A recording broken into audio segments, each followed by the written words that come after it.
Matulog na lang kaya ako, wag ko nang harapin yung challenges. Matulog na lang kaya ako, wag ko nang harapin yung struggles. Pero hindi, haharapin mo eh. Haharapin mo, ngingiti ka, magpapakatatag ka, magpapakalakas ka para sa mga mahal mo sa buhay. Kailangan maintindihan lang ng tao na kailangan mo magtrabaho. There's value in getting things done. There's value in finishing what you started. And there's value in taking action quick. Bakit tayo nagbabago? Bakit tayo nagbabago? Paano tayo nagbabago? Emergency. Tama. Paano magbabago nararamdaman mo? Emergency. Pag may mga ospital, pag may nagkasakit, pag sinigawan ka, diba? Pag may nangyaring hindi mo gusto. Ang tanong, why wait? Ba't hihintay mo may mangyaring hindi maganda?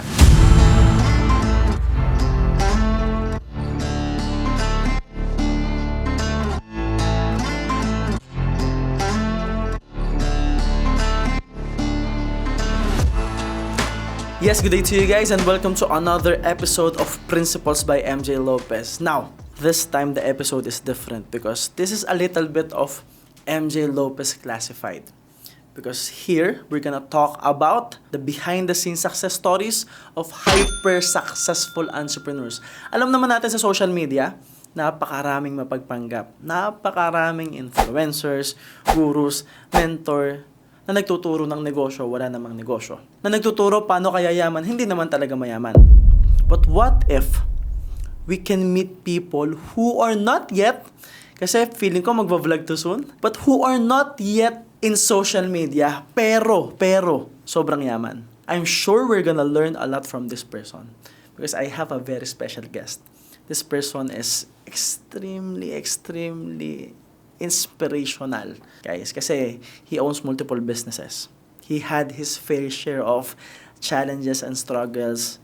He is also part of my team in Worldwide Entrepreneurs, graduate of Willid 06, a business center in Worldwide Entrepreneurs. Again, na-mention ko na, he owns multiple businesses, a multi-millionaire, and I want you to welcome Mr. Lawrence. Yeah! And of course, kilala nyo na to, the top 1 earner of Worldwide Entrepreneurs. Well, the current top 1 of Worldwide Entrepreneurs. Please welcome Dante Lima Jr. Yay! Alright, so let's begin. Anyway, kilala na natin si Dante. Kilalanin naman natin si Sir Lawrence. What's the background, Sir Lawrence? Saan ba talaga nanggaling si Sir Lawrence? Yes, good afternoon everyone. Yes, my name is Lawrence Lachicano, isa akong tubong aklan. Tinatawag nila na Buenasuerte na Basaklan. And then doon din ako lumaki and then doon din ako nag-start ng aking mga struggle sa buhay. At doon ako nag-start na makita yung mga potential na dapat kong makita. So ibig sabihin si Lawrence ay tubong probinsya. Yes, sir. Aklan. Right. To be exact, Aklan is near Boracay. Yes, maybe around 20 minutes. Yeah, land.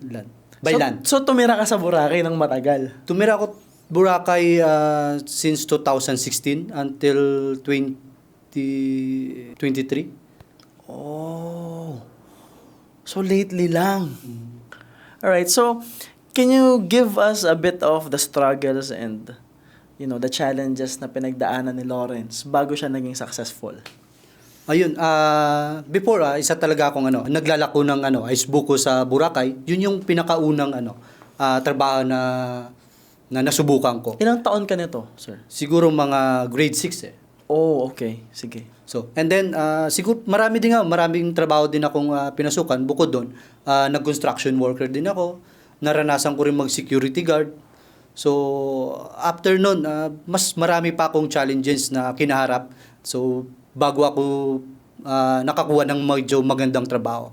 And then, hindi lang sa mga ganong trabaho, mas na-enjoy ko pa yung trabaho ko. Kaya parang naisip ko na-feel ko na someday magiging successful ako. Okay, let's talk about the timeline. Kailan nangyari tong medyo magandang trabaho? Like ano yung edad, ano yung timeline, and then kailan mo na-realize na, teka, gusto kong yumaman or at some point magiging successful ako? Nag-start siya nung siguro yung nakilala ko siyempre, yung naging asawa ko. Doon siya nag-start, na parang binigyan niya ako ng tamang pag-iisip, tamang mindset, na may patutunguhan pa yung buhay ko. Kasi hindi ko alam na mas marami pa pala akong mga kakayahan na hindi ko pa talaga nasusubukan. Okay, teka lang. I wanna dive into that. Ibig sabihin, sir, before mo nakilala yung partner mo ngayon, hindi ka pa nagnenegosyo. Hindi. Hindi po, sir. Hindi pa. Alright? Tapos, nung nakilala mo siya, you started doing business because Yes, of her. Kasama siya. So, it means, bilang lalaki, malaking tulong talaga yung pagpili o pagkakaroon ng tamang partner pagdating sa success. Yes, sir. Yes. What can you say about that? Like the partnership, having the right partner na tinuturuan ka ng tamang mindset, tinuturuan ka ng negosyo, binubuhay yung potential mo. What can you say about it? Kasi siya medyo talagang concerned siya sa lahat. Like sa health, so sa mga pinagagawa ko. Before kasi medyo namamali yung landas ko Pero since nakilala ko siya, parang nakikita niya yung mga maling ginagawa ko, naitutuwid niya. And then parang na-realize ko rin sarili ko na tama yung mga pinagsasabi niya sa akin. And then parang nafe-feel ko sarili ko nga ang ganda ng result ng mga experience na pinaparanas niya sa akin. Okay, ang galing, no? Finding the right partner. What can you say about finding the right partner, pare? Tahimik ka dyan For me, sir, tama din yung sinasabi ni Sir Lawrence. Kasi bukod sa sarili mo, siya yung isa sa mga matatagal mong makakasama. And kung matagal mo siya makakasama, malaki yung magiging influence niya sa kung paano ka mag-isip, kung paano ka mag-decide, even emotions Marami kasi ako sa nakita ko sa mga relationships na nauna sa akin, nagkakaroon sila ng wrong decisions na affected yung emotions dahil sa mga partners nila. Para bang, well, to be specific, dahil sa babae, kasi puro tayo lalaki. yes. Dito. Alright? Parang nababanggit ko nga before, even sa Bible pa lang, di ba? Sino Correct, sumira kay Samson? Totoo. Delilah. Yes. Di ba? In all businesses, in all successful entrepreneurs, mga leaders, sino sumisira? Yung partner. Exactly. Laging babae. So, I think the female plays a major role in our success, in our lives. Correct. So, let's dive into that. Kasi may issue ngayon Oo nga, There's sir. an issue right now sa 299 na engagement ring. Merong mga babae pumapanig doon sa babae. May mga lalaki na pumapanig doon sa lalaki. It's a gray area na hindi masyadong napag-uusapan. Well, I had a content about it, but I want to hear your thoughts around it. It's like, para sa'yo, sir, importante ba yung 299 na engagement ring? Depende rin, sir Pero para sa akin, para sa feeling ng isang babae, kasi may dalawang klase para sa akin Yung may mga babae kasi na, yes, para sa kanila okay lang yung 299 na ring kasi para sa kanila, mahal nila yung lalaki. Mahal nila yung partner nila. Pero may mga babae rin na hindi nila matanggap So parang naisip nila na ganun lang ba yung pagmamahal mo sa akin sa halagang 299? Yeah. Kaya lang ang tanong kasi, may presyo ba yung pagmamahal? Kasi ang sinasabi ko dito is, engagement ring, the focus is not the ring, it's the engagement. Kasi 'di ba, mahal nga yung engagement ring mo. Ilan kayong binigyan? 'Di ba? Mahal nga yung engagement ring mo. Mahal ka ba talaga? Lasinggero ba? Baka nambubugbog. Baka hanggang doon na lang siya. And tama yung sinabi mo, sir Depende kasi may gray area. Ito thinking ko, ito pananaw ko. Comment kayo kasi classified to Pwedeng magkakaiba tayo ng opinion Yes. Ang thinking ko lang ganito kasimple. May mga babae kasi sasabihin nila na alam ko value ko Kaya lang bilang lalaki, what if alam ko rin value ko? Alam ko yung kaya kong ibigay sa'yo. At hindi lang engagement ring yung kaya kong ibigay sa'yo. Nagigets mo ako? Yes. So, both ways to. Hindi lang ikaw ang may value. Kami din. Lagi ko sinasabi I'm not trying to over-dramatize, pero mahirap maging lalaki. Correct. Yun ang totoo. Let's be real, ewan ko opinion nyo. Ito opinion ko. Mahirap maging lalaki. Paano ko nasabi? Ang babae, pag maganda ka, sexy ka, i-appreciate ka, i-value ka, pedestal ka. Pag lalaki ka, kailangan maliban sa matalino ka, magalang ka, gentleman ka, kailangan kumikita ka ng pera, kailangan nakakapag-provide ka ng value bago ka makareceive ng konting appreciation. A man is appreciated by the value they can give. A woman is automatically appreciated. Automatically mamahalin yan. Di ba? Yun yung opinion ko. Mahirap maging lalaki. Bakit? Sinong umaakit sa poste ng kuryente? Totoo. Sino nagtatayo ng mga building? Yes. Diba? Sinong nanghahunting ng mga kriminal? Correct. Sinong bumuo ng building na enjoy natin? Sinong nagkakabit ng aircon? Diba puro lalaki yan? Yung mga hard labor jobs, puro lalaki. So para sa akin, mahirap maging lalaki. And yet, huhusgahan natin ang isang lalaki sa kakayanan niyang magbigay ng engagement ring. Totoo. Magagalit tayo kung napakayaman ito. Pero kahit na kung mayaman to, what if tinetesting ka lang? We don't know eh. So, ang thinking ko, mahirap humanap ng partner na hindi mo ka-level. Especially if yung partner na yon hindi niya naiintindihan na magkaibang level kayo. Kasi pwedeng, ikaw lalaki, ito ka. Diba? Ito ka. Yes. Ito yung partner mo. So, yung pagmamahal mo, appreciation mo, love mo, ito ang level na to. Pero siya, yung todo niya, 10% mo lang yung todo niya. So, pwedeng ma-appreciate mo yung todo niya. Kasi naiintindihan mo na todo na niya yun. Correct. Pero kung hindi mo naiintindihan na yung partner mo, ibang level yun, madi-disappoint ka talaga. Same goes kung babae, mataas yung level. Di ba? Same goes kung ito yung level ng babae, ito yung lalaki, yung todo natin, malayo sa kanila eh. Itong level na siya eh.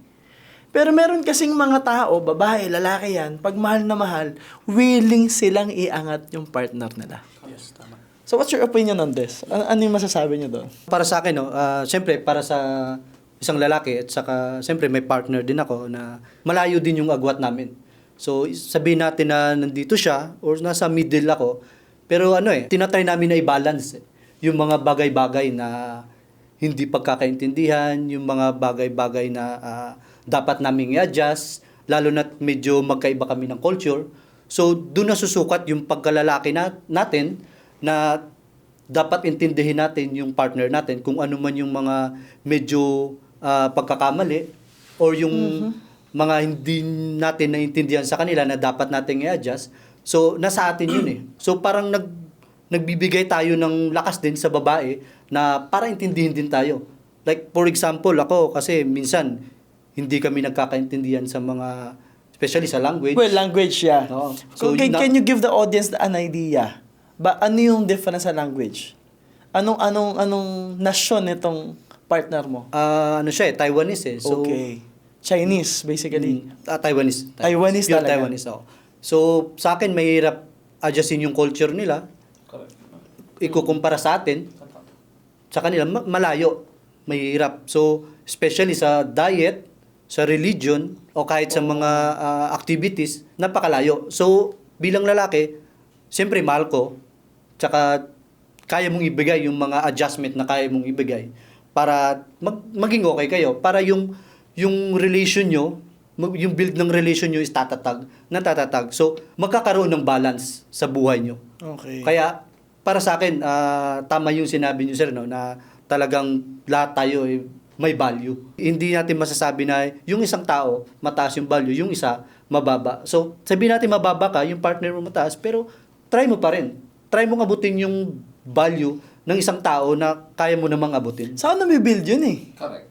Natututunan yun, naaaral yun eh. Ikaw nga, di ba? Successful ngayon eh. So, yun nga yung hinihimay natin ngayon. Kasi, ang nangyayari ngayon sa social media, kung sino yung sikat, akala nila, yung way nung sikat na yun lang yung way. But what they don't realize, napakaraming mayaman na wala sa social media. Na totoong mayaman. And that's what we want right now. Yun yung gusto kong himayin natin ngayon.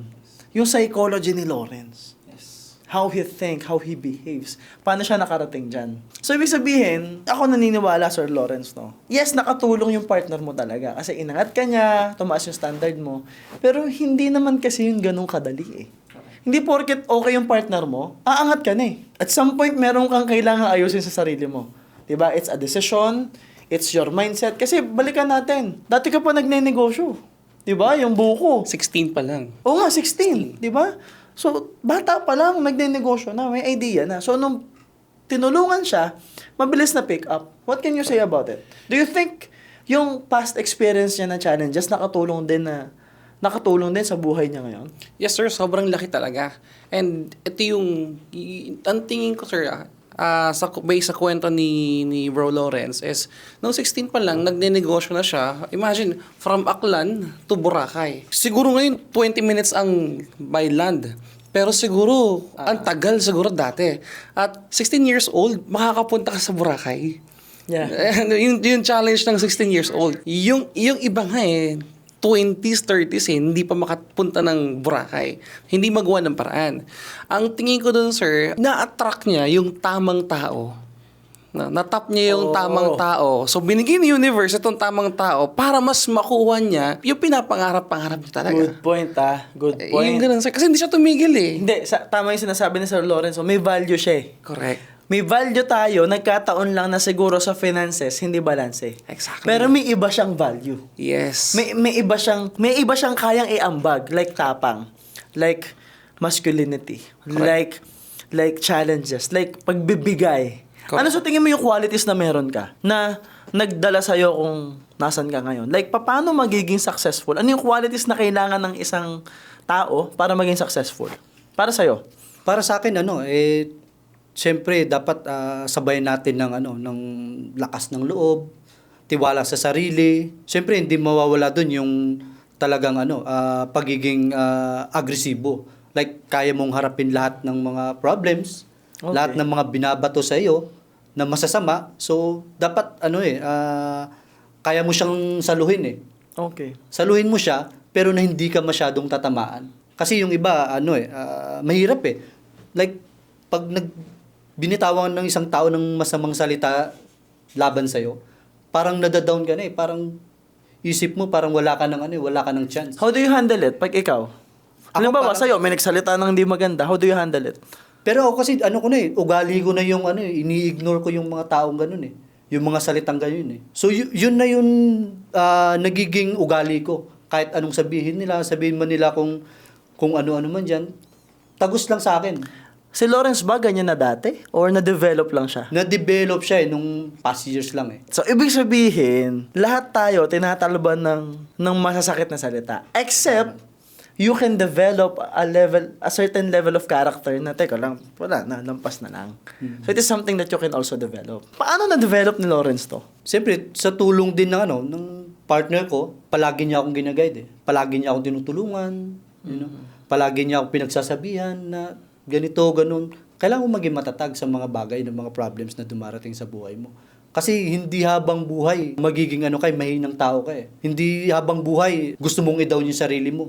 Maraming chance na kaya nagkakilala tayo, ito yung way ni universe, ni God, para dun sa mga pangarap natin na gusto nating maabot. So, binigay ka sa akin ni God, binigay ka sa akin ni universe para maging katuwang ko sa mga negosyo natin in the future or sa mga paparating pa na negosyo. So, doon na na-develop yung lakas ng loob ko kasi grabe yung pag-encourage niya sa akin. Okay, grabe. Literal na, God gave me you. Maandar din ba sa utak mo? Show me what's right. Grabe, Parang, grabe talaga. Nananahimik tayo, Dante. Puro partner usapan dito. Hindi tayo expert dyan No? What do you think, aside from having a great partner, what do you think are the formula, I guess? Or ano sa tingin mo yung iba pang pwedeng makatulong? Kasi what if yung mga audience natin wala pang partner? Baka mamaya, jumawa agad yung mga yan. Diba? Maghanap ng partner. Diba? What else can you give them? In terms of success? Siguro para sa akin, kasi binigay lang siya ni universe sa akin. Dumating lang siya So siguro hindi naman dapat tayo magmadali So kilalanin natin ng mabuti yung magiging partners natin. So hindi naman like kikilalanin mo talaga yung buong pamilya or what. Kilalanin mo yung pag-uugali niya, yung behavior niya, yung mga pag-uugali niyang kung anong meron siya. So doon mo malalaman talaga na okay ba siya maging partner ko habang buhay.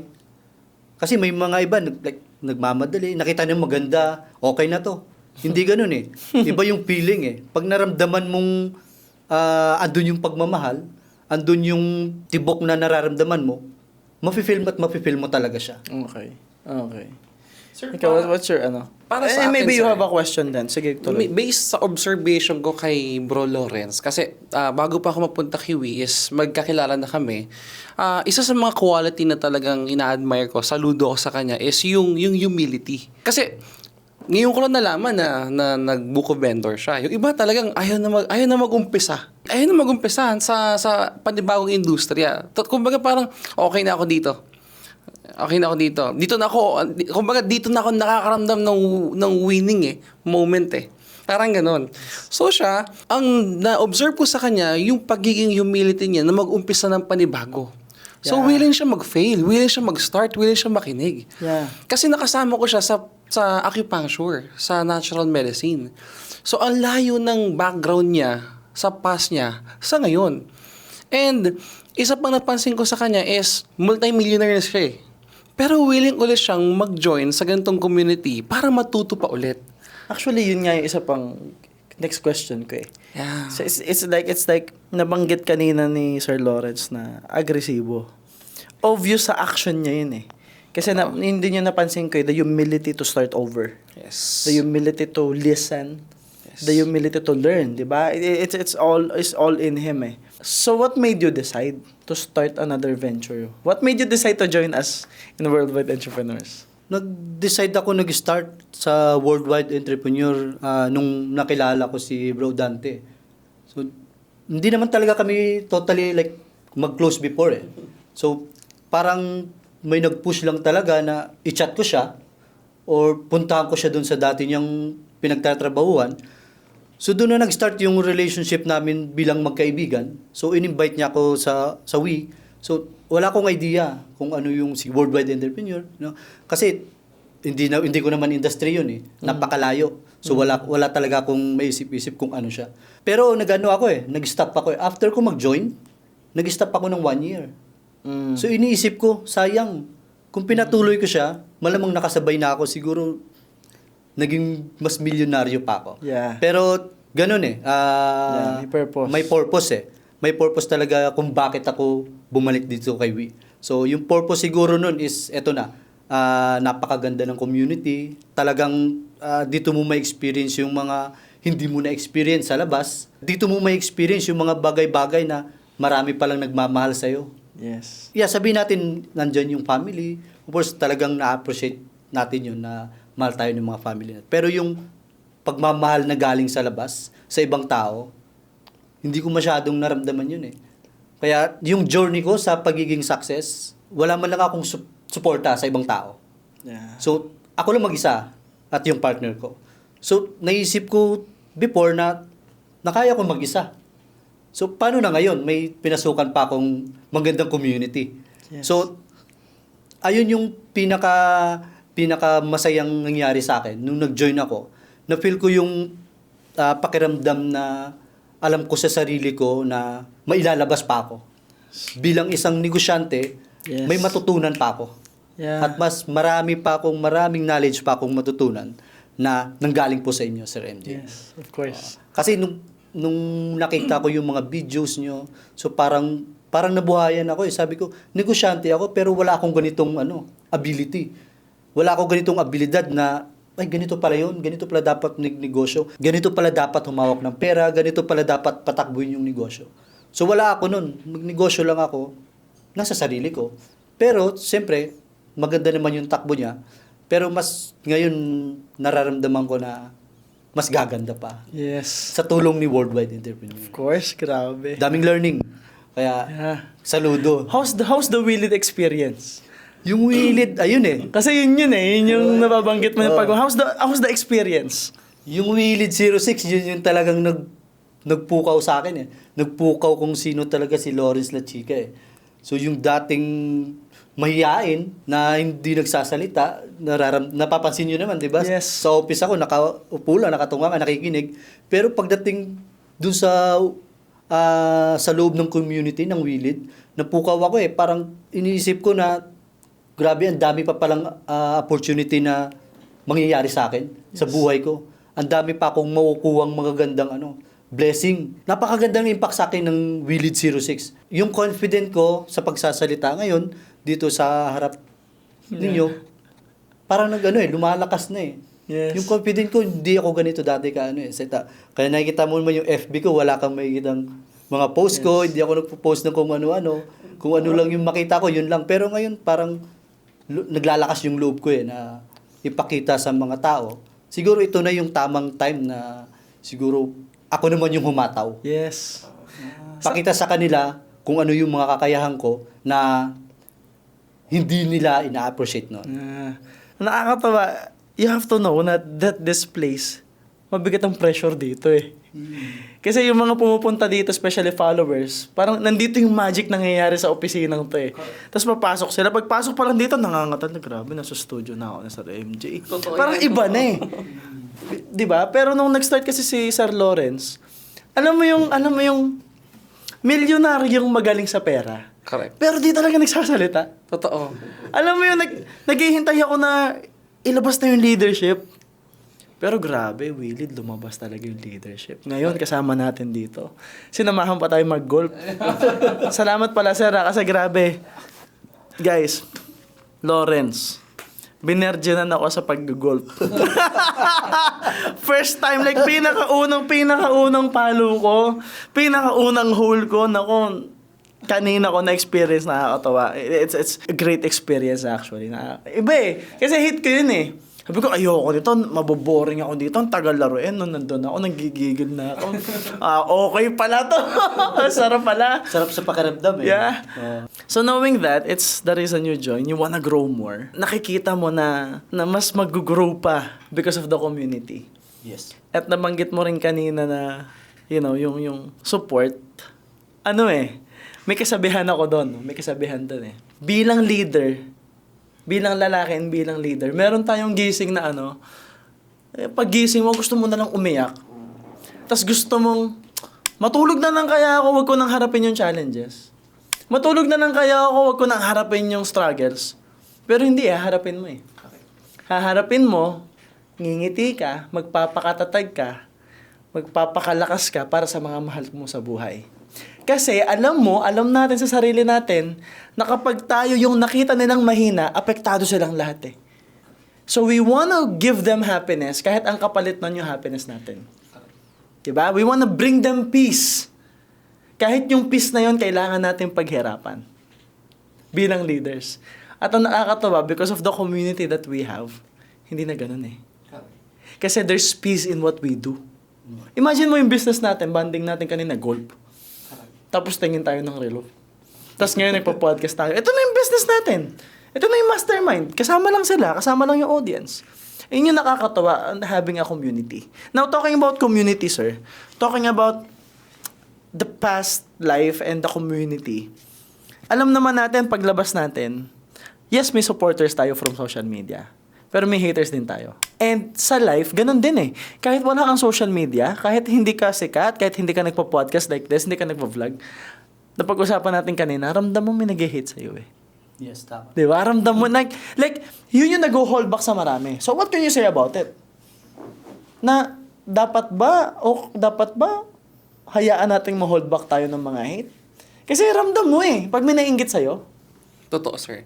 At saka hindi mo mawawala yan, sir. Before, sir, yun din talaga yung reason kung bakit hindi ko in-embrace yung mga qualities or yung mga makakatulong sa akin para mailabas pa yung potential. Then, I realized na sa mga turo po ninyo, kaya sobrang grateful ako na napunta ako dito sa community, nakatend ako ng WeLead, tapos naging part ako ng coaching team. So, lumalaki yung awareness ko na even sa mga haters, and yung mga naniniwala sa akin, yung talagang until now sumusuporta. No? Before kasi nakafocus ako sa mga haters eh. Ngayon sir, mas nakafocus ako ngayon sa mga naniniwala sa akin. Yeah. Haters, kahit makuha ko yung mga milestones ng buhay ko, haters pa din sila. Pero yung mga naniniwala sa akin, once na makuha ko yung mga achievements, yung goals na yan, mas dadami sila, mas ma-appreciate nila tayo. At the same time is, alam mo yun sir, mas yung mahuhugot nila sa atin na energy, na teka, kaya niya eh. Parang na-inspire natin sila. parang yun yung thinking ko. Hindi ko alam kung paano pa ipaliwanag ng mas malinaw. Pero na-realize ko lang, dati nakafocus ako sa haters. Bakit hindi na lang mag-focus ako sa mga naniniwala? Gets. Yeah. And isa sa mga naniniwala sa akin na talagang nagparamdam na kaya ko is kayo. So bakit ako mag-focus sa mga haters? Mag-focus na lang ako sa pinaniniwala ng mentor ko. Yeah. Pinaniniwala ng community natin. Yun nga yung kaya pala natin maging successful. Yes. So ang sarap ng pinanggagalingan kapag nagtatrabaho ako dito sa UWI. Ang sarap ng pinanggagalingan. Gets. Before kasi, para bang gusto ko maging successful para i-prove sa mga haters ko na mali sila. Yeah. Ngayon, sir, ang nangyari sa akin, gusto ko maging successful kasi may naniniwala sa akin. Gets. Kumbaga, yung psychology before na I wanna prove you wrong, instead na I wanna prove the haters wrong, I wanna prove my believers right. Yes, exactly, Di ba? sir. Kasi gets ko. Magkaiba ng pinanggagalingan eh. Gusto mong patunayan sa mga naniniwala na kaya mo. So, positive na yung anchor. Yes, sir. Ito yung sinasabi ni Tony Robbins na push and pull. Merong the haters, pag nandyan na yung negativity, you have to push yourself towards your goal. Pero pag sa positive ka nang gagaling, the goal is pulling you. So, hindi mo na kailangan i-push yung sarili mo. Because ang humihila na sa'yo, yung goal mo. Kasi nanggagaling ka na sa positive na may naniniwala kasi sa'yo. Diba? Siguro yun din yung napansin ko kay Sir. Kasi parang pinanghawakan niya yung partner niya na naniniwala. Tapos nadagdag lang tayo. So ngayon, lalong bumuka yung niya na ang dami na nito eh. Buong naniniwala sa akin eh. So doon na na-expand yung character na nakatago na yung Lawrence na nakatago na may potential na may ibubuga pa. Ngayon, unti-unti lumalabas. Diba? So, ano yung nakikita mong vision? Speaking of achievements, well, before we jump into the pattern in achievements, kasi curious din ako dyan eh. Kasi I believe there's always a pattern in what we do. Ano yung pattern mo? Well, sige, jump na tayo doon bago yung vision. Ano yung pattern mo in setting goals? Tapos, how do you set goals? How do you plan? How do you take action? And what happens after you achieve something? Doon muna tayo, how do you set goals? Ako nag-set ako ng goals dun sa mga, for example, may gusto akong makuhang isang bagay. Relo. Or sabihin natin, relo. Yung pinakita mo sa akin kanina. Or, siyempre, may gusto pa akong kunin isang bagay, siyempre, yung bagong kotse. Yes. So, talagang nagpo-focus talaga ako sa isang bagay. Kung ano yung gusto kong makuha, doon lang talaga ako. So, walang nagbabother sa isip mo eh. Na kung ano yung gusto mong makuha, focus ka lang dyan. Curious ako dyan. When you say focus, anong ibig sabihin? like umaga, gabi, tanghalian, habang nagdadrive ka, yun din ang iniisip mo. Just kanina. Ano ibig sabihin ng focus na Just kanina, sabi ko sa kanya, bro, CX-9 pa rin nasa isip ko habang nagdadrive ako ng kotse ko. Gets. Sabi ko, CX-9 pa rin nasa isip ko.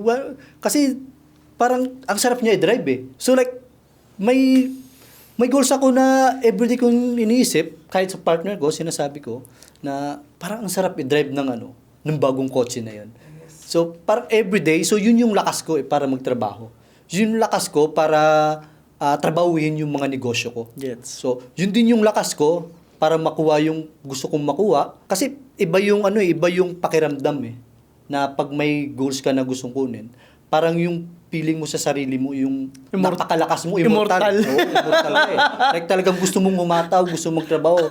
Like kahit 3 business pa yan, kaya mong i-manage eh. Kaya mo siyang panghawakan. Gets. So, dun talaga ako medyo like nanggigigil eh. Like gusto kong makita gusto kong mabot agad yung goals ko na yon. Hindi man siya madali, pero at least, siyempre, gusto kong makuha. Gets. So, kaya nakapokus talaga ako doon. Gets. So ibig sabihin, yung goal, kailangan gustong-gusto mo. Yes. I think na dyan nagkakamali yung marami.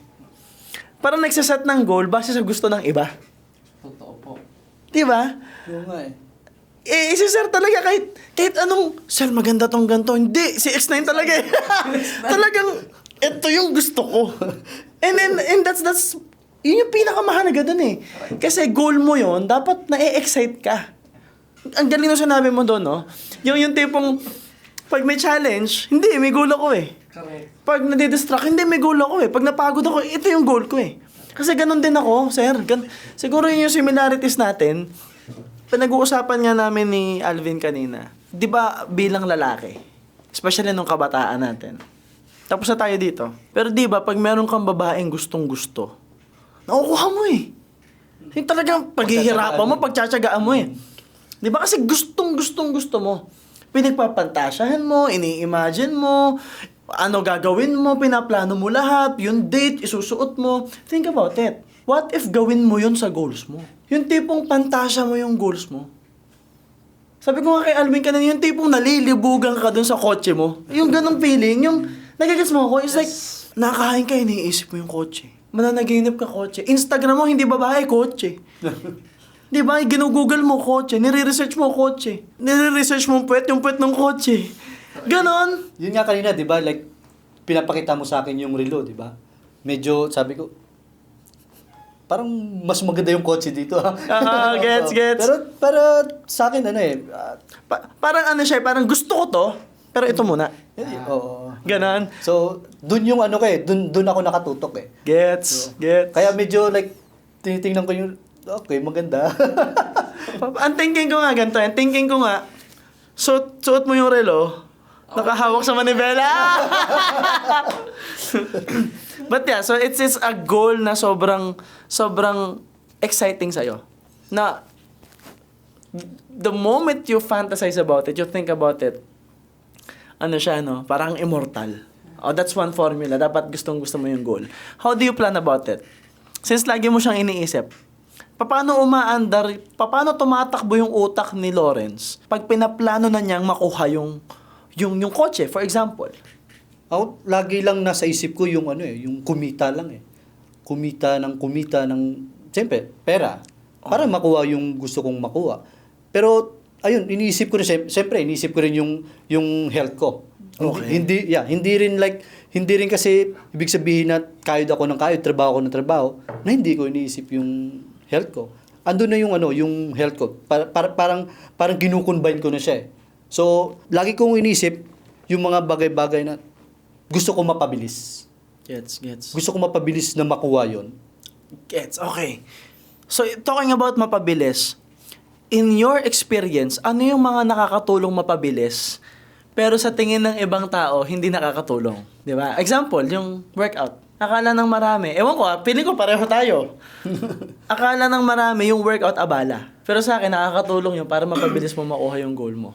Ano yung opinion mo doon? Para ma-impluwensyahan natin si Dante. Joke lang. Siyempre sir, kasama yun eh. Kasama yung health natin.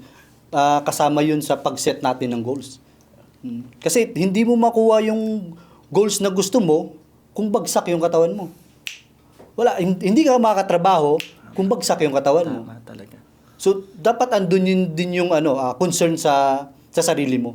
Kung paano mo ginagawa yung mga bagay-bagay sa negosyo mo na sasabayan mo rin, siyempre, ng like workout, tamang pagkain, at saka, siyempre, mahirap talaga eh. Mahirap talaga yung magtatrabaho ka ng walang lakas.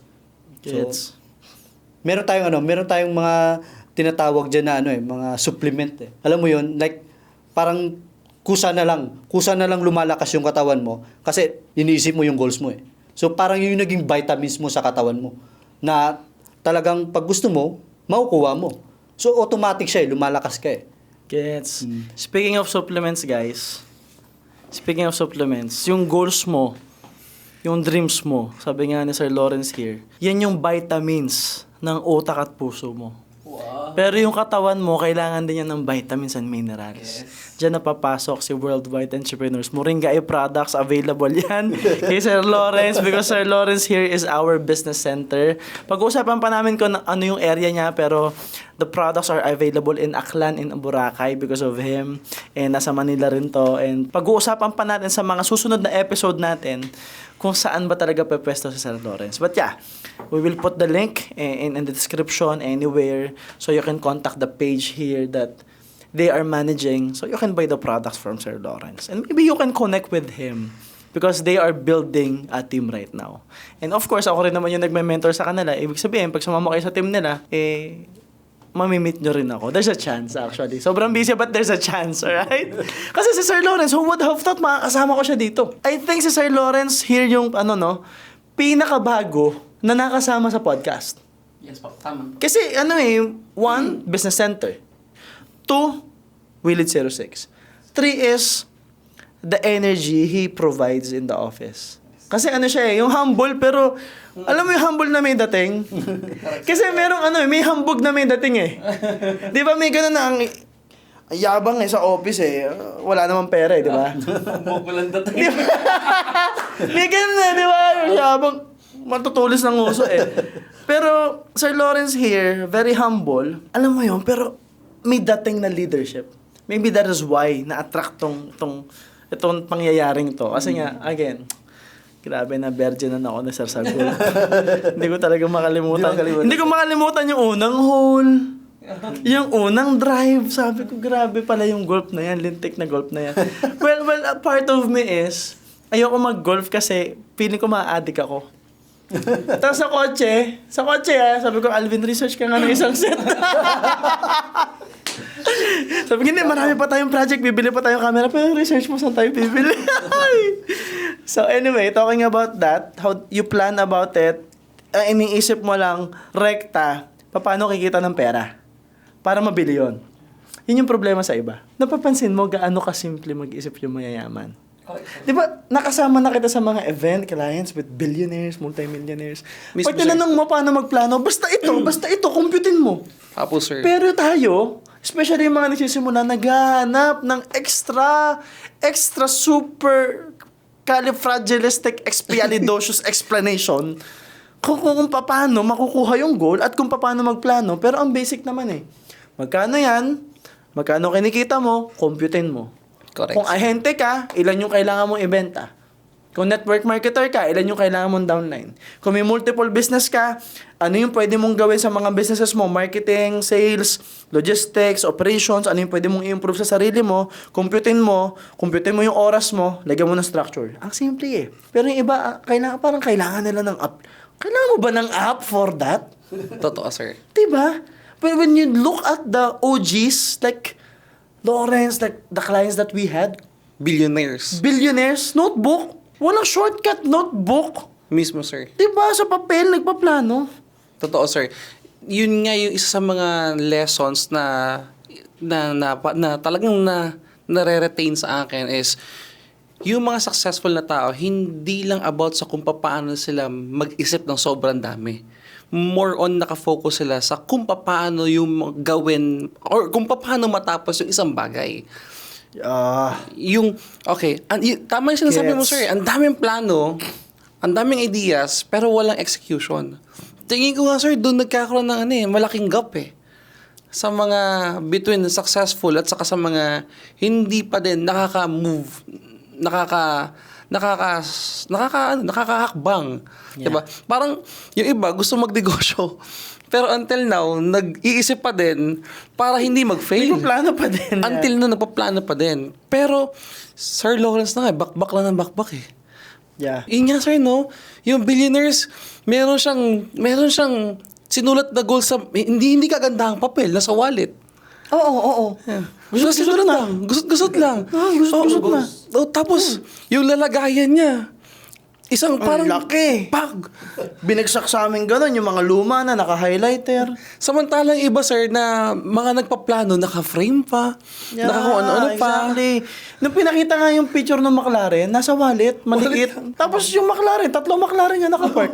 Napakasimple. I think there's what we call, nilagyan ko, may term to no? In our course na upcoming, meron yan.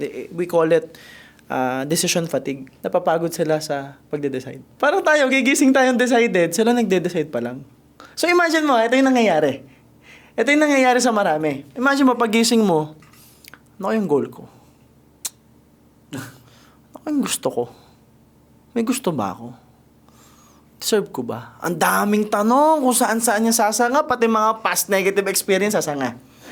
Once na naka-decide na, siguro mga after 2 hours, 3 hours, naka-decide na. Paano ko ba kukuha? Tanghali na, wala pang nagagawa. So, by the time na magte-take na ng action, wala ka ng lakas. wala ka ng energy, wala ka ng willpower. Ubus na. And then, kinabukasan, they will start the same process. That's the importance of goal setting. Na paggising mo, alam mo na yung goal mo. Parang si Sir Lawrence, pag mulat ng mata, si X9. Di ba? Pag mulat ng mata, si X9. Kumakain si X9. Di ba? Nagdadrive pa uwi. Well, Mazda rin naman din na drive niya ngayon. So, ang daling i-imagine. Kasi yung Manibela, may Mazda na. Mazda na logo. Si X9, di ba? So it's more on really focusing, and I think, aside from the focus, dagdag ko lang, I think it's the mental practice, that you mentally rehearse na paulit-ulit. I think it's also the repetition. Nakafocus ka doon, pero you think about it, paulit-ulit. Kusa na lang siya eh. Parang dumarating na lang, isip mo na lang, yung goals ko, yun. So how do you take action now? Ngayon, siyempre, ayun, in-actionan ko talaga siya na para makuha ko is, siyempre, focus sa trabaho, sa mga businesses. Siyempre, focus dito kay Wee. Pag kuha ng mga client, tsaka siyempre, busy ako sa mga ibang negosyo. So, sinasabay ko siya, pero nakakaya ko naman. So, yung lahat ng action na yun, parang kusa ko siyang kusa siyang dumarating na lang. Like, gusto kong gawin to. Maraming negosyo na gusto kong pasukin, gusto ko pang actionan. Pero, siyempre, hindi madali eh. Pero, dapat nakaplano siya. Yes, gets. So, yung mga negosyo ko ngayon, so talagang binibigyan ko ng halaga, binibigyan ko siya ng oras, kahit medyo kabilaan, so nakakaya pa rin. Yeah. Paano mo nababalanse? Siyempre, bilang isang negosyante, no, may mga kasabihan nga na pwede kang kumuha ng mga tao na mapagkakatiwalaan. Yes. Pero, siyempre, hindi sa pamilya. Doon tayo sa mga taong hindi natin kilala.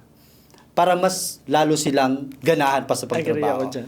Kasi Agree ako dyan. medyo iba yung dating pag pamilya yung kasama mo sa negosyo. I think pag family yung kasama mo sa negosyo, pag especially nag-hire ka, medyo entitled kasi sila eh. Parang yung title na pinsan, lahat na, kapatid, pinsan, whatever title they have, nawawala yung job title, nagiging relationship title. Na pag wala ka, bayaw ako na ba't parang gano'n, nagiging entitled sila. Siguro that's one problem. Agree ako doon sa pag nag-hire ka sa labas. Kaya yun, lang ako, focus lang talaga. So, hindi ko siya pinapabayaan. Saka, yung iba, ang dami pang time mag-overthink eh. Anong mindset ko? Ang mindset ko, pag nai-stress ako, kailangan ko pa magdagdag ng gagawin. Kasi may time pa ako ma-stress eh. Ang galing. Di ba pag may time ka pang mag-isip, may time ka pang ma-negative, hindi ka pa busy. Di ba? Sasabihin na iba, busy ako. Alam mo, sa sobrang busy mo, sa sobrang kabisihan mo, sobrang busy ka, ikwento sa taong busy ka. Di ba? Yung iba sa sobrang busy nila, busy sila sa pagkikwento sa mga tao, ipahayag sa buong publiko gano'n sila ka-busy. Ang totoong busy, hindi nagsasalitang busy kasi busy na nga eh. Wala ka nang ibang ginagawa kundi yun eh. Diba? If you have time to talk about it, you're not yet busy. If you have time to be lonely and stressed, you're not yet busy. Kasi pag naging habit na yon, yung sobrang sagad-hataw ka, tapos yun na yung happiness mo, wala na eh. Wala na, unstoppable ka na. Unstoppable ka na. Yun yung value ng hard work. Kaya nga, hindi ko maintindihan sa iba saan nang gagaling sa utak at puso nila yung idea na pwede kang maging successful ng walang effort. Oo nga. Totoo. Kasi masyadong binibili ng publiko ngayon yan eh. Yung work smart, wala namang ganun eh. Instant eh. Gusto nila instant. Gusto instant. Nagmamadali, di ba? Kumbaga sir, parang pag less yung... pag parang walang effort, parang wala siyang value. Parang alam mo yung ganun, sir, na instant. Wala. Sa relationship, subukan mo less effort sa partner mo, hindi magiging masaya. Exactly. Hindi nakaka-proud. Lalo na sa pag-usapang success. Exactly. Pinanganak tayo sa mundo, nag-effort nanay natin. Totoo, Sam. Nabuhay tayo sa mundo, nag-effort magulang natin. Kasi dependent tayo for how many years? Kailangan mong dumete. Hindi ka bata ka, pagkalabas sa'yo, mabubuhay ka ba mag-isa? Correct. Hindi naman tayo ibon, hindi naman tayo manok, hindi naman tayo buaya. Tao tayo, dependent tayo eh. So mag-e-effort yung ibang tao para lang mabuhay tayo. Correct. Itong building na to, may nag-effort dito. Itong lighting, Totoo may po. nag-effort dito. Nakaupo lang tayo dito, nagkikwentuhan, nagkakape, nagsiset up dito. May nag-effort. Walang effortless success. Nagigets? Kasi everything is bigayan ng effort. Exactly. Parang yung relationship ni Sir Lawrence, bigayan sila ng effort. Diba? Sa business, bigayan ng effort. So, tama yung sinabi ni Sir, pwede kang mag-hire ng ibang tao. Sila yung mag-e-effort doon. Pero that doesn't mean hindi ka na mag-e-effort. Mag-e-effort ka sa pagbibuild ng relationship with them. Mag-e-effort ka sa pagbibuild ng system. Mag-e-effort ka sa pakikisama. Mag-e-effort ka sa pagkita ng pera para may pang-bonus ka doon sa mga yon. Lahat may effort. Kahit nga golf eh. Grabe effort ko kanina. Sumakit yung kamay ko eh. So I think kailangan maintindihan lang ng tao na kailangan mo magtrabaho. There's value in getting things done. There's value in finishing what you started. And there's value in taking action quick. Pansin ko mga mayayaman, ang bilis umaksyon. Ang bilis umaksyon. Parang yung wala silang sinasayang na oras. Yes. Galing ka ng ano, sir, di ba? Paris? Saan ka galing? France. France. Galing ka ng France, di ba? Galing ka ng France. Nagchat kami. May business concept agad. From France. So, it's like, ako maandar din. Sabi ko, ako yan ah. Gusto ko yan. Tapos doon tayo magpo-podcast. Alam mo yun, it's always business. It's always business. To be honest, bakit hindi ko binibili yung clout sa social media? Lahat yan negosyo eh. Kasi negosyante ako, so lahat ng tingin ko sa bagay, negosyo. Halimbawa, yung 299 na engagement ring, tingin ko may catch to eh. Totoo po yan. Tingin ko may catch, may magbebenta ba ng link dito? May Shopee link ba to? May Lazada link ba to? Ano bang binebenta nitong mga to? Tapos kung wala akong negosyo dito, wala akong pakialam sa issue. Wala akong negosyo dyan eh. Ako kikitain ko dyan. Makikisali ako dyan, magbabasa ako ng comment. Hindi, not worth our time. Pag kagaya nga may goal ka, hindi naman to related sa 6ix9ine ko eh. Ako thinking ko, hindi naman to related sa G-Class ko eh. Wala. Diba? It's like not related to my goals. Okay. Bullshit. Wag na. Alright? So, baka ikaw may tanong ka sa amin ni Sir Lawrence? Sir, question ko po sa inyo, Sir MJ at saka Sir Lawrence, Bro Lawrence, is di ba, lahat tayo gusto natin maging successful. Paano ba balansehin? Kasi paano ba balansehin yung mga bagay-bagay katulad ng health, time, even relationship? Kasi pag meron kang gustong makuha, o-obsess ka sa isang bagay eh. Na to the point na, pagka gustong mo makuha agad-agad itong coach na to, sa sobrang obsession mo, sa sobrang na-obsess ka, yung health mo nasa-sacrifice.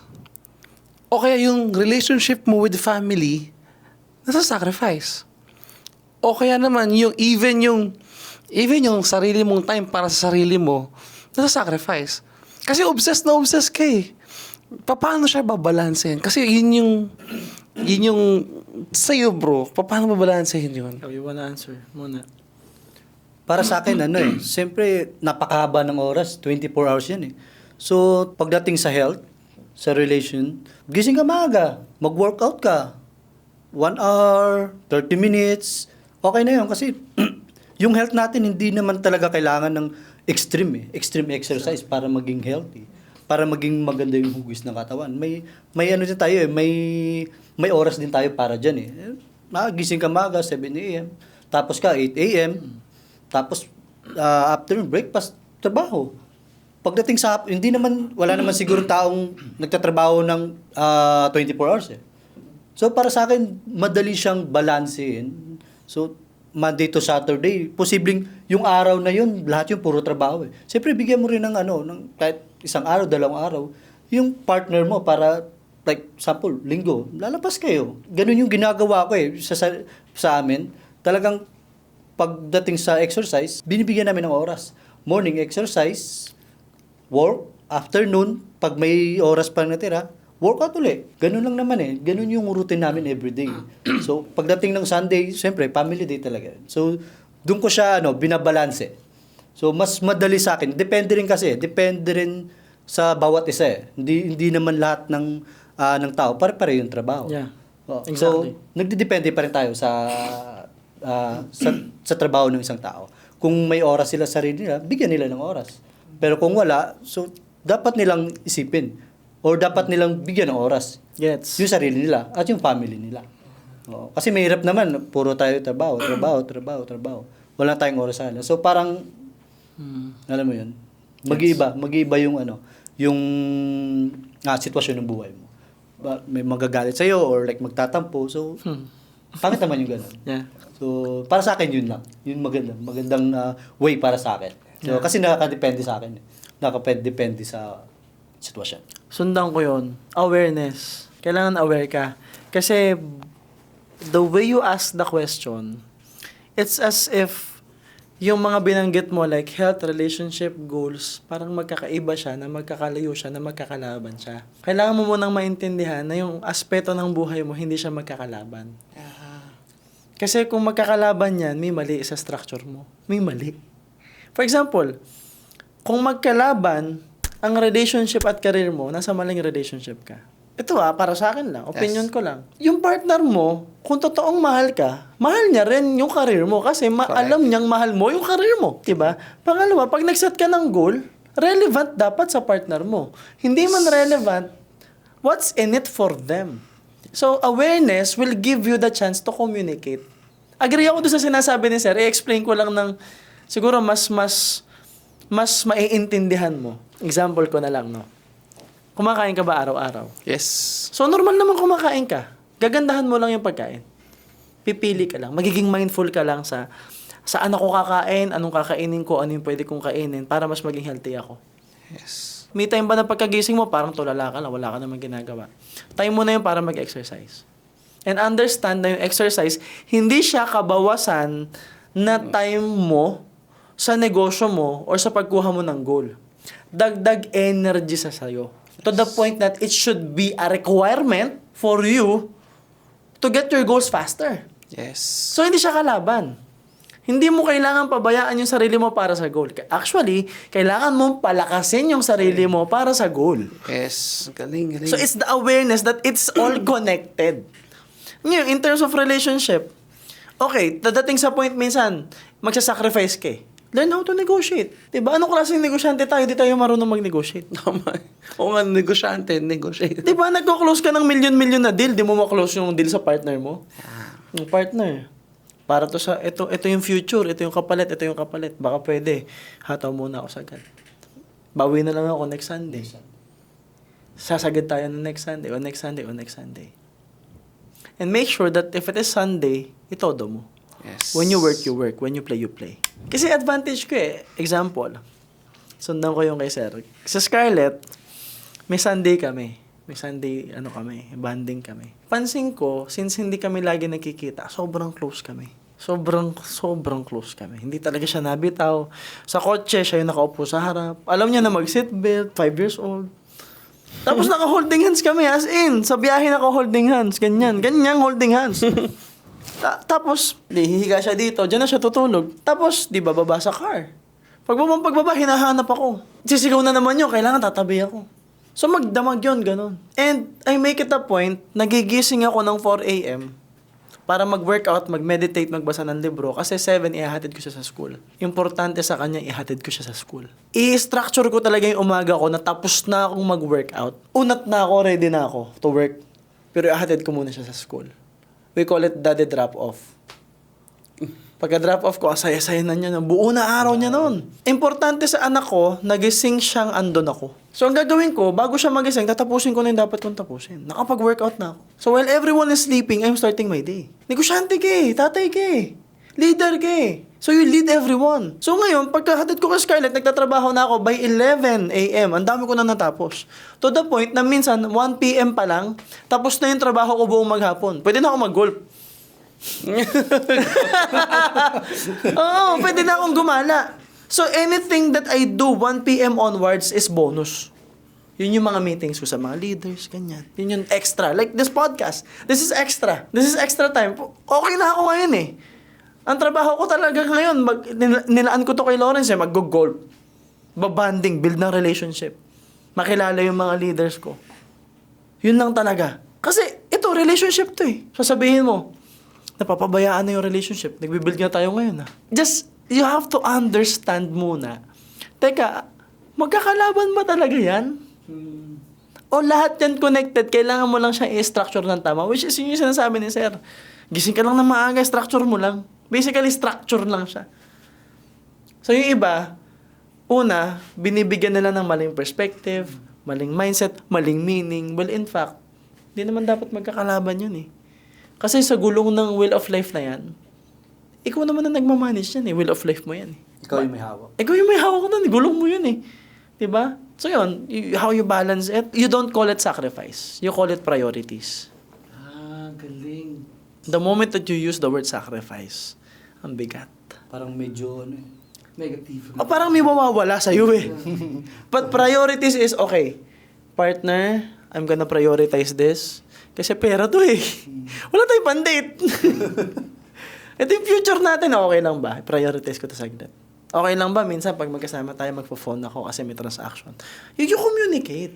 Kasi when you communicate, people will understand. A lot of things right now, a lot of misunderstandings. Kasi miscommunication, lack of communication, hindi mo sinabi. The main cause of failure, one of the main cause of the failure in relationships, is the untold, meaningful messages. Yung mga bagay na hindi mo nasabi, na dapat mong sabihin, na kailangan mong sabihin, na pwede mo namang sabihin, na ang daling sabihin.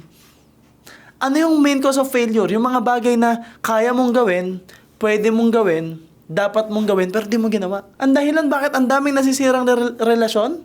Ang daming nasisirang relasyon kasi may mga bagay na dapat sabihin, kailangan sabihin, pwede namang sabihin, ang daling sabihin, hindi sinabi. So if you are aware, just say it. Maria Mary. Diba? Ito muna. Diba? Isa pa, sir.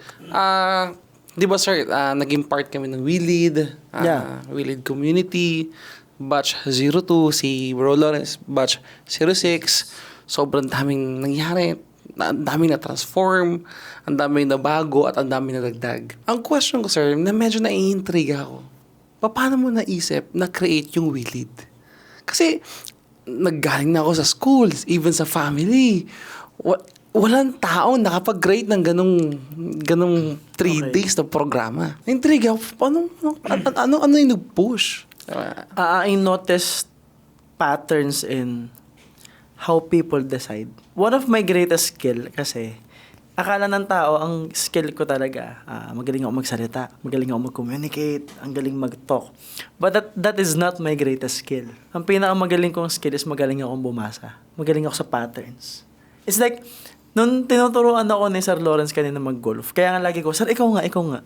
Kasi kukopyahin ko lang siya eh. Napansin ko, medyo nakatawad ka ng konti, medyo straight body ka. Tapos ginaganon mo yung paa mo. Alam mo yun, ginagaya ko lang naman siya eh. So it's really recognizing the patterns and how people decide. I noticed that there are patterns in why people fail. For example, partnership. Minsan ang minamahal mo, hindi yung partner mo. Ang minamahal mo, yung batang partner mo. Nagets mo? It's always the child. Ang kalaban mo lagi yung batang siya. Lahat. Napansin ko, sa lahat ng na-experience ko, na-handle kong tao, ang nagpahirap sa akin, yung batang version niya. Ano ibig sabihin? Merong unhealed na bata. Meron silang pinagdaanan ng bata na dala-dala nila hanggang ngayon. Laging ganun yung pattern.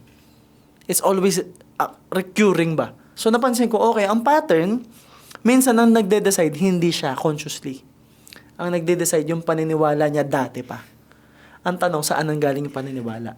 So, sulat na agad yung belief systems. There's a belief. Meron silang mga kailangan. Meron tayong mga wants and needs sa buhay. At magkakaiba tayo ng meaning na nilagay sa mga wants and needs natin. For some, gusto ng pera because they were deprived of money. For some, nagtayo ng toy business kasi hindi sila binigyan ng laruan ng bata. So, a lot of people are still healing their inner child. And of course, yung nararamdaman. So, there's a pattern to it.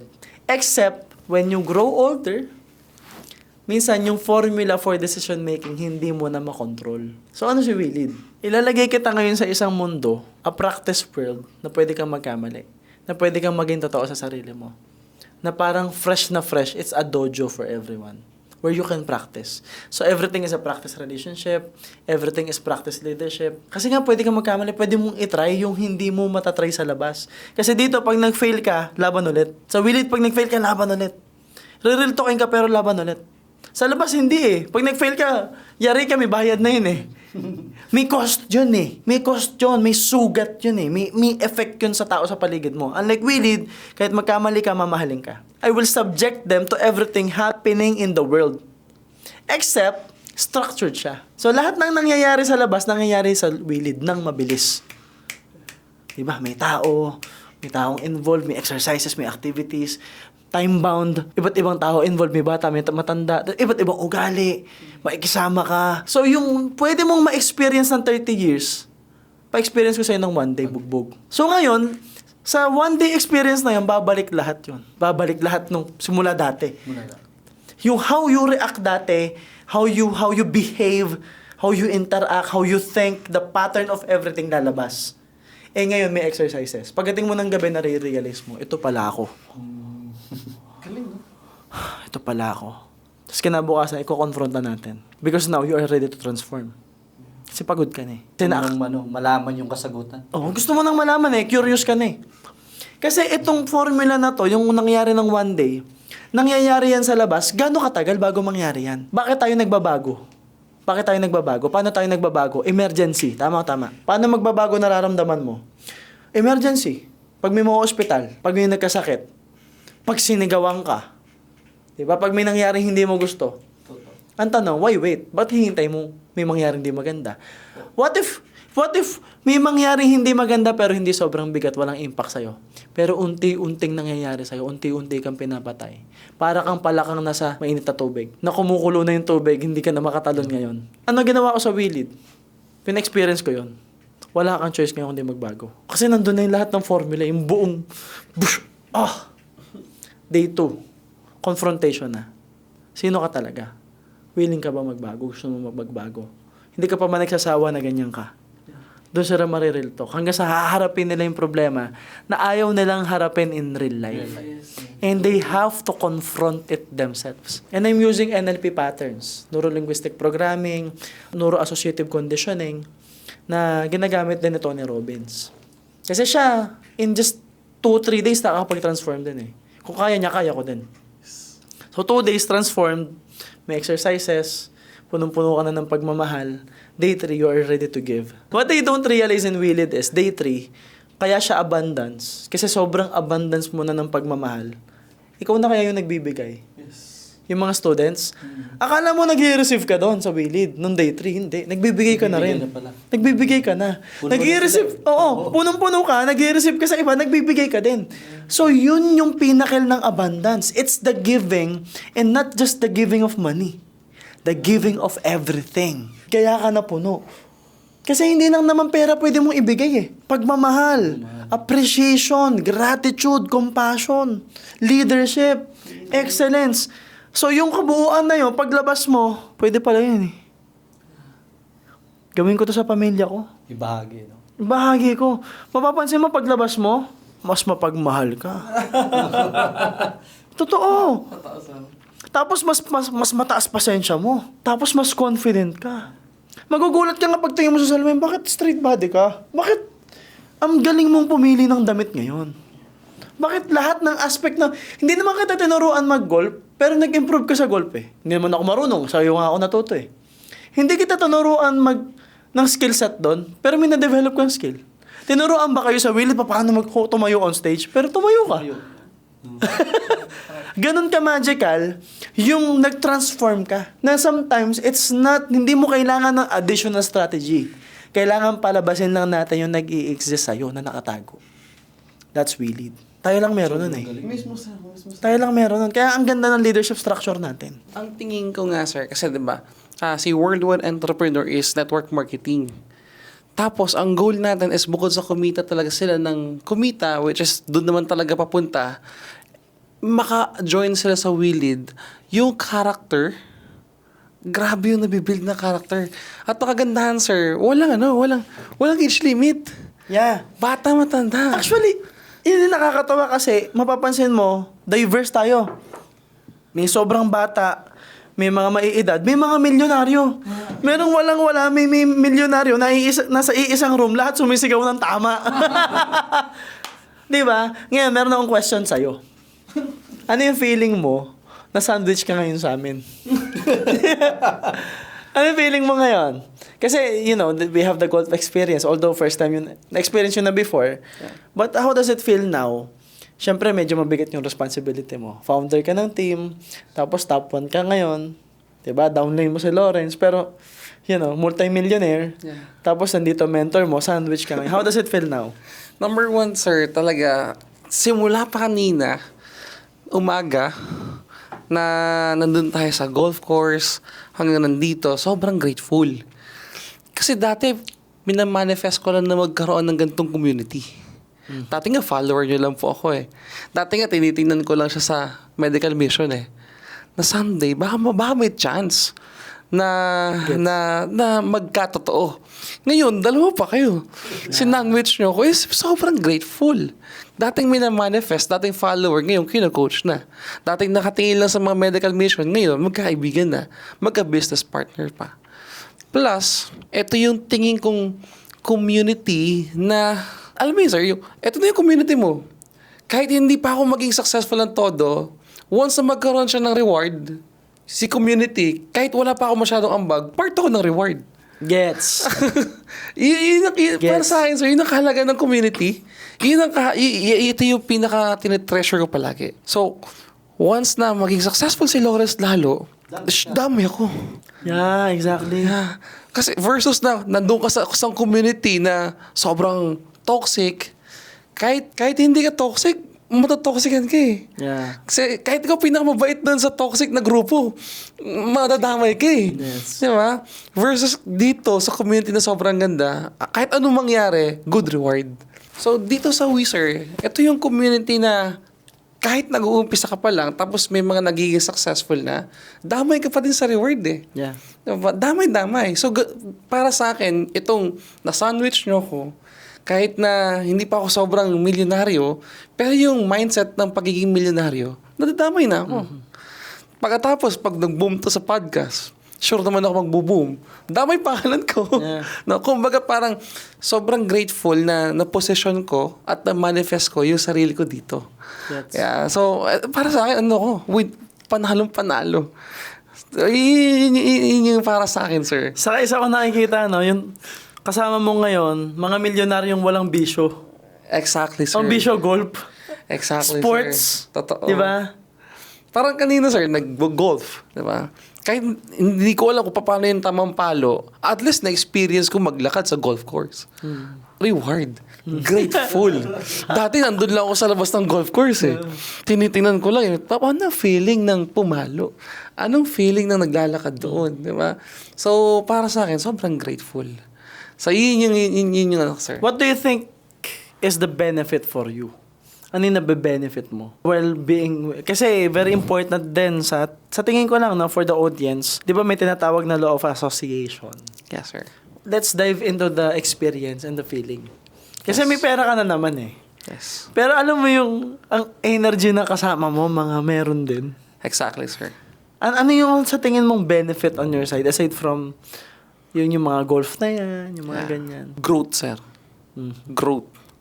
Kasi, sir, hindi ako komportable sa isang community na parang ako yung number one kasi wala nang growth eh. So, ang pinaka nabe-benefit ko ngayon, sir, is nag-grow yung mindset ko, yung paano ako mag-isip, nag-grow yung energy, nag-grow yung vision, mas na-expand yung vision. This year, mas continuous growth eh. So parang mas gugustuhin ko yung nandito ko sa community na kahit ako yung sa umpisa, ang importante, na-stretch ko sarili ko. Yes. Continuous learning, sir eh. Yun yung paniniwala ko, sir eh. So, growth. Plus, yung fulfillment. Ibang level eh. Hindi to about para sa akin, sir, hindi to about sa nandito ako sa Mamatid, nandito ako sa Laguna. Na-fulfill ko yung gusto kong gawin. Gets. I get Yung it. gusto kong mga makakasama. Gets. Kasi align ako sa goal ko eh.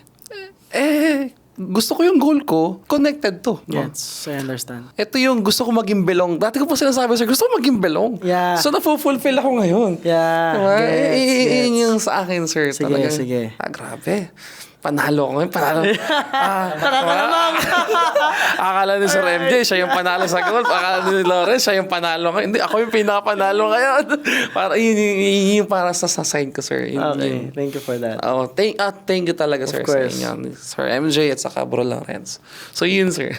Alright, so to wrap things up, I'm gonna ask a series of questions to our guest, no? Sino si Lawrence 5 years from now? Sa nakikita ko no, sa sitwasyon ko ngayon, Yes. na kung ano ako magiging after 5 years, siguro magiging milyonaryo pa rin, pero milyonaryong humble. Yun na kasi yung nagiging ugali ko eh. So, hindi ko naman dapat na ipakita sa tao, pakita sa social media o sa mundo na kung anong meron ako.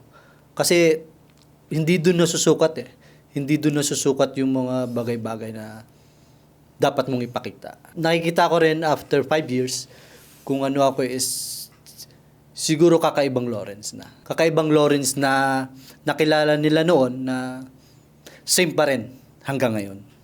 No? Kasi ayoko yung nakikita sa akin ng mga tao na yumaman ako, naging milyonaryo ako. Pero isipin nila naging mayabang ako. Hindi ganun eh.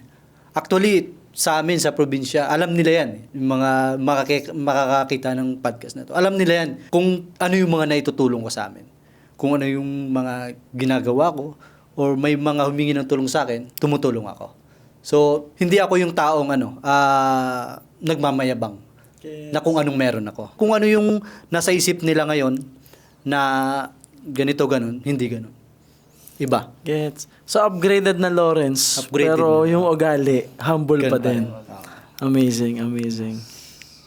Nakakatawa naman. How about you? Sino si Dante 5 years from now? 5 years from now, sino si Dante? 5 years from now, student pa rin ng isang MJ Lopez. Okay. 5 years from now, business partner pa rin ni Bro Lawrence. And multi-millionaire. Gusto ko yung, sir, yung ginagawa ninyo. Kaya ako nandito kasi gusto ko yung ginagawa ni Lawrence sa pagiging humble pa din. Sir MJ na mag-i-inspire pa din. So, katuwang niyo pa din, sir. 5 years from now, nag-BBOP pa din. Nag-inspire pa din or nag-golf na pa din. Mas successful, multi-millionaire pagdating sa income, fulfilled. Walang pagsisisi. Alam mo yun, sir, na 5 years from now, nakikita ko yung sarili ko na proud. Yung ganong level pa din, sir. Okay. Hindi mo mawala. Yun yung nakikita ko, sir. Proud ako. Hindi ko pa specific. Pero sure ako, magiging mas proud ako 5 years from now. Kasi nasa tamang community ako. Nasa tamang relationship ako. Nasa tamang mentor ako eh. So, walang ibang reason para hindi maging proud 5 years from now. Yun sa akin, sir. Sige, ito pa, tanong. Sir Lawrence, naririnig ko to sa ibang podcast. Parang gusto ko lang itanong sa inyo. What is your biggest regret? Isa lang, what's your biggest regret? Siguro para sa akin, yung pinakamalaki is naging late yung mga pinagagawa ko before. Okay. So, the delayed decision. Oo. Yung mga decision ko before is hindi tama. Kaya dumating yung time na na-realize ko na may dahilan, may purpose at may reason. Gets. Yung mga nangyayari ngayon. Hindi ko talaga matanggap sarili ko na hindi ko ginawa yung mga bagay noon na dapat na ginawa ko ngayon. Iba yung impact sa sarili, iba yung impact sa buhay ko ngayon. Na-late ako sa lahat ng bagay. Like example, hindi ako nakapagtapos, yung mga ganun, yung hindi ako nag-aral. Pinagsisihan ko yun. Kasi alam ko na yun yung isang dahilan para umangat tayo sa buhay. Pero kasi hindi natin alam yung mga mangyayari sa buhay natin So kagaya ngayon, nangyari sa akin ito. So grateful pa rin ako. Yes. No, at saka siyempre grateful ako at napunta ako sa ganitong community na napakaganda. Binigyan talaga ng liwanag yung mga desisyon na dapat kong takin pa sa buhay. Yun lang yung mga yung regret ko talaga. Talagang yung pag-aaral ko hindi ko talaga natutukan. Ikaw, biggest regret? Sa career, sir, delayed decision. Same kayo, delayed. Delayed decision. sa pagiging anak, magsabi ng I love you sa papa ko. Okay. Yun yung pinaka-biggest regret ko, sir. Hindi ko nasabi sa kanya ng harap-harapan. Sa text lang eh. Yun ang pinakabigas talaga. Yun sir. Okay. Ngayon lang lumabas yan, ha? Alright. Ayos yan, ha? Ngayon lang lumabas yung message na yan, ha? Okay, what's the worst advice you've ever received? Ano yung pinakapangit na advice na na-receive mo? Parang wala naman nag-advise sa akin na ganun eh. Napangit eh. Pero lahat naman kasi ng advice na nanggagaling sa magulang, Okay. nanggagaling sa ibang tao, okay naman eh. Para sa akin wala eh. Ako, Okay, sir. example ko sa akin, pinaka-ayoko, pwede na yan. Ayoko nun eh. Yung mediocre. Pwede na yan. Pinaka-ayoko. Yung para sa akin, worst advice yun eh. Correct. Parang, pinakita ko to, pwede na yan. Parang, pwede bang laitin mo ng konti? Pwede bang feedback mo ng parang ganahan ako? Pwede na yan. That's the worst. Para I hate mediocrity eh. Ayoko, gusto ko kailangan outstanding tayo. Hindi, pwede na yan. Parang ganan. That, from the past, like, business. Pwede ba yun, sir? Nagtutuso ka, pwede na yan. Di ba? Totoo. Nagmamassage ka, pwede na yan. Nagtitimpla ka ng health products, pwede na yan. Parang ayoko nung yung sakto lang, kailangan angat. Okay. For the final questions, no? What's the best advice you can give to our audience? Ang mabibigay ko lang na advice sa mga audience natin. Siguro dapat mag-focus kayo sa trabaho nyo, sa kung ano man yung pinagkakaabala nyo ngayon. So, syempre, matuto rin tayong makinig sa mga taong nagbibigay sa atin ng mga advice. Sample, magulang natin or kung may mga mentor man tayo, kaibigan na maganda yung magiging impact sa buhay natin. So, dapat nating i-accept yun eh. Tapos kung medyo may pagkakamali man, so accept pa rin natin. Kasi hindi naman lahat nadadaan sa mga ganung bagay eh. Hindi mo siya dapat isipin eh. Dapat na nasasaktan ka kung ano. So, dapat mo siyang i-accept. Bawat tao naman may mga magandang ibibigay na advice sa'yo. So, hindi naman lahat ibibigay nila is mali eh. Sa panahon ngayon kasi, hindi ko na iniisip yung mga ganyang bagay eh. Okay, so, again, humility pa rin. So, focus and listen. Matutong makinig. Best advice, Dante. Sumali sa Wii. Exactly, sir. Mag-join sa Wii. Yun talaga. Ang galing. Ang galing. Nararamdaman ko yan. Ang galing. Yung pagkakatayo sa akin. Yun talaga. Pagkakatayo sa akin. Sali sa Wii. Seryoso, sir. Yun talaga nasa isip ko. The best advice, yung pattern. mag-join sa Wii. Kasi, sir, join na si- kasi hindi ko kaya magpayo ngayon, mag-advise ngayon ng sobrang lupit. Kasi hindi pa naman ako talagang, malayo pa ako sa magiging successful eh. Pero malayo na. Diba? Pero pag nag-join ka sa Wii, may mentor ka, may community ka, may Wii lead ka. Diba? Nandito lahat eh. Kumbaga package deal. Diba? So, pag sinunod mo yung mag-join ka sa Wii, tapos usapan. Yeah. Yeah. I think that's because you are really enjoying the benefits, no? Especially you delayed a lot in terms of joining. Ang tagal mo na delay eh. Sobra. And alam naman natin, galing ka sa toxic na community before. Yes. Yung fruits niya, ngayon mo na i-enjoy eh. Mismo, sir. Ngayon lumalaki yung team, ngayon ka unti-unting kumikita, ngayon mas lumiliwanag yung goals mo, ngayon mas lumalawak yung experiences mo. Yes. So there's a process to it. And I'm really happy that you guys are here. Thank you for being here. Thank you for giving our audience amazing value. And if you like this podcast, and I'm sure that you do, please subscribe, comment, share, like, do whatever it takes, guys. Just follow us and support us. And of course, we're always here to give you and create massive value for you. And make sure to watch this video over and over para mas matuto po kayo. And again, thank you so much, Sir Lawrence and you, Sir MJ. Dante Lima Jr. Really happy that you guys are here, and abangan nyo yung mga susunod na podcast natin kasi time will come, pagbalik namin dito or maybe sa pinapagawa natin bagong studio, nakuha na nila yung goals nila. And wishing na ikaw na nanonood, by the time na makikita mo kami ulit, nakuha mo na rin yung goals mo. So yun lang guys, this is the end of the episode, and always remember that everything good starts with a yes. And yes, my name is MJ Lopez, and see you soon!